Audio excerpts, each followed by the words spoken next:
त्याचं नाव pad unit आहे, pad unit. त्याचं नाव केलं पाडू. दुसरं, या ठिकाणी इलेक्शन कमिशननी स्पष्ट केलंय, मुंबई महानगरपालिकेचे आयुक्तांनी स्पष्ट केलंय, आणि त्याहीपेक्षा ही मशीन काही अचानक काढलेली नाही.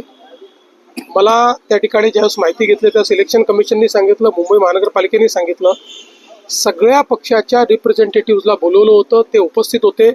त्यांच्यासमोर ही काय मशीन आहे हे सांगितलं, आणि ही आम्ही का वापरतोय सांगितलं. ही सरसकट वापरली जाणार नाही, ही रिडंडन्सी क्रिएट करण्याकरता मशीन आहे. म्हणजे जर काउंटिंगच्या वेळी एखादी मशीन बंद पडली तर सोबत याच्यातही डेटा असेल, याचा डेटा वापरला जाणार नाही. फक्त काउंटिंगला मशीन बंद पडली तरच याचा डेटा वापरला जातो, अन्यथा याचा डेटा वापरला जात नाही.